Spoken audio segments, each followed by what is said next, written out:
तुमच्या आयुष्यात कधी असा क्षण आला आहे का जेव्हा सगळं तुमच्याकडे असतं पण मन मात्र शांत नसतं? निर्णय घ्यायचा असतो पण भीती थांबवते, समोरचा रस्ता दिसत असतो पण चालायची हिंमत होत नाही. जर असं कधी वाटलं असेल तर आजचा हा व्हिडिओ तुमच्यासाठीच आहे. कारण आज आपण समजून घेणार आहोत श्रीकृष्णांनी दिलेलं ते ज्ञान जे आयुष्य बदलू शकतं. जय श्रीकृष्ण. मनुष्याच्या जीवनामध्ये भगवद्गीतेचं महत्त्व किती मोठं आहे हे शब्दात सांगणं कधी कधी कठीण होतं. कारण हा फक्त एक ग्रंथ नाही, तर तो आहे आपल्या जीवनाला योग्य दिशा दाखवणारा मार्गदर्शक. आपण कसं वागावं, काय करावं आणि काय टाळावं, संकटांमध्ये कसं उभं राहावं आणि मन शांत कसं ठेवावं, या सगळ्या प्रश्नाची उत्तरं भगवद्गीतेमध्ये खूप सुंदर पद्धतीने दिलेली आहेत. म्हणूनच हा व्हिडिओ फक्त एकदा ऐकू नका, शेवटपर्यंत नक्की ऐका, समजून घ्या आणि शक्य असेल तर रोज थोडा वेळ काढून नक्की ऐका. कारण जेव्हा हे ज्ञान हळूहळू मनात उतरायला लागतं तेव्हा आयुष्य खरंच बदलायला लागतं. कुरुक्षेत्र, एक विशाल रणांगण, शंख वाजले आहेत, युद्ध सुरू होणार आहे. एका बाजूला पांडव, दुसऱ्या बाजूला कौरव. पण अर्जुनासाठी ही फक्त लढाई नाही. समोर उभे आहेत त्याचे स्वतःचे लोक, त्याचे गुरु, त्याचे नातेवाईक. आणि हे पाहून अर्जुनाच्या हातातून गांडीव खाली पडतं. त्याच्या डोळ्यात अश्रू येतात आणि तो म्हणतो, कृष्णा, मी हे युद्ध लढू शकत नाही. आणि इथून सुरू होतं भगवद्गीतेचं दिव्य ज्ञान. अर्जुन पूर्णपणे तुटलेला आहे. तो विचार करतो, मी जिंकलो तरी काय मिळणार? आपल्याच लोकांना हरवून सुख कसं मिळेल? त्याचं मन भावना आणि विचारांमध्ये अडकलेलं आहे. आणि हेच आपल्या आयुष्यातही होत असतं. जेव्हा आपण खूप इमोशनली अटॅच्ड असतो तेव्हा योग्य निर्णय घेणं खूप कठीण होतं. अर्जुनाचा गोंधळ म्हणजेच आपल्या प्रत्येकाच्या मनातला गोंधळ आहे. अध्याय 2, आत्म्याचं ज्ञान. श्रीकृष्ण शांतपणे बोलायला सुरुवात करतात. ते म्हणतात, अर्जुना, तू ज्याच्यासाठी दुःख करतो आहेस ते दुःख करण्यासारखं नाही. ते पुढे सांगतात, आत्मा कधी जन्मत नाही आणि कधी मरतही नाही. जसं आपण जुने कपडे सोडून नवीन कपडे घालतो तसंच आत्मा शरीर बदलतो. हे ऐकून अर्जुन थोडा शांत होतो, कारण त्याला समजायला लागतं की मृत्यू म्हणजे शेवट नाही. आपण फक्त शरीर नाही, आपण त्यापेक्षा खूप मोठं काहीतरी आहोत. अध्याय 3, कर्माचं महत्त्व. कृष्ण म्हणतात, कोणीही एक क्षणही कर्म केल्याशिवाय राहू शकत नाही. मग योग्य मार्ग कोणता? ते सांगतात, कर्म कर पण फळाची अपेक्षा ठेवू नकोस. हे ऐकायला सोपं आहे पण करायला कठीण, कारण आपण काम करतोच फळासाठी. पण कृष्ण सांगतात, तुझा हक्क फक्त कर्मावर आहे, परिणामांवर नाही.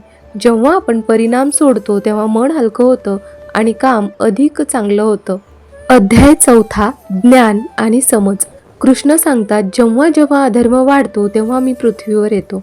हे फक्त एक वाक्य नाही तर एक आश्वासन आहे की जगात काहीही चुकीचं कायमचं राहत नाही. ते पुढे सांगतात, ज्ञानाशिवाय कर्म अंध आहे. जेव्हा आपल्याला योग्य समज असते तेव्हाच आपण योग्य निर्णय घेऊ शकतो. अध्याय 5, खरा संन्यास. संन्यास म्हणजे काय? सगळं सोडून जंगलात जाणं नाही.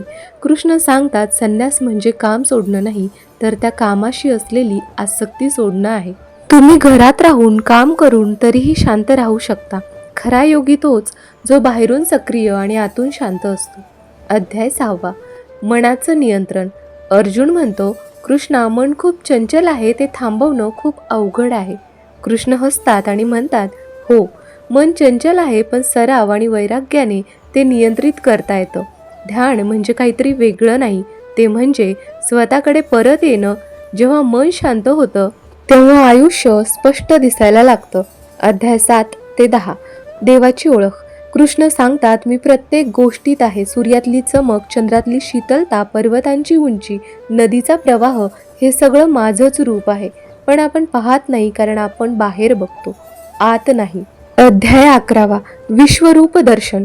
कृष्ण अर्जुनाला दिव्य दृष्टी देतात आणि अर्जुन जे पाहतो ते शब्दांपलीकडचं आहे.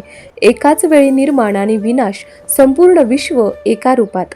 अर्जुन घाबरतो, थरथरतो आणि त्याला समजतं की हे सगळं आपल्या हातात नाही. एक मोठी शक्ती सगळं चालवत आहे. अध्याय 12, भक्ती. कृष्ण सांगतात, माझा खरा भक्त कोण? तो जो शांत आहे, जो नम्र आहे, जो सगळ्यांवर प्रेम करतो. भक्ती म्हणजे फक्त पूजा नाही, ती आहे विश्वास, ती आहे समर्पण. अध्याय 13 ते 17, जीवन समजून घेणं. कृष्ण आपल्याला सांगतात, शरीर आणि आत्मा वेगळे आहेत. आपल्या 3 गुण आहेत, सत्व, रज, तम. आपली श्रद्धा, आपले विचार आपलं संपूर्ण आयुष्य बनवतात. आपण जे विचार करतो आणि आपण हळूहळू तेच बनत जातो. अध्याय 18 अंतिम सत्य. शेवटी कृष्ण अर्जुनाला म्हणतात, सर्व काही सोडून मला शरण ये. याचा अर्थ काय? सगळं सोडणं नाही तर नियंत्रण सोडणं, विश्वास ठेवणं की जे होतंय ते योग्यच आहे. आता अर्जुन शांत झाला आहे. तो म्हणतो, कृष्णा, माझा गोंधळ संपला आहे, आता मी तयार आहे. आणि तो पुन्हा उभा राहतो. भगवद्गीता आपल्याला शिकवते, काम करा पण मन शांत ठेवा, प्रयत्न करा पण परिणामांवर अडकू नका, आणि सर्वात महत्त्वाचं विश्वास ठेवा. जीवनात आपण खूप काही मिळवण्याच्या मागे धावत राहतो, पण भगवद्गीता आपल्याला एक साधं पण खूप मोठं सत्य सांगते. काय करायला पाहिजे? आपलं कर्तव्य प्रामाणिकपणे करत राहा, मन शांत ठेवा आणि जे आहे त्यात कृतज्ञ राहा. काय करू नये? अहंकार ठेवू नका, फळावर अडकू नका आणि भीतीमुळे योग्य गोष्ट करणं थांबवू नका. कारण शेवटी आपल्या हातात फक्त प्रयत्न असतात, परिणाम नाही. आणि जेव्हा आपण हे स्वीकारतो तेव्हा आयुष्य खूप हलकं आणि सुंदर वाटायला लागतं. भगवद्गीता आपल्याला शिकवते, विश्वास ठेवा, समर्पण ठेवा आणि योग्य मार्गावर चालत राहा. कारण ईश्वर कधीच चुकीचा मार्ग दाखवत नाहीत. जर तुम्हाला हा व्हिडिओ आवडला असेल तर लाईक करा, शेअर करा आणि अशाच ज्ञानपूर्व आध्यात्मिक व्हिडिओसाठी चॅनल सबस्क्राईब करायला विसरू नका.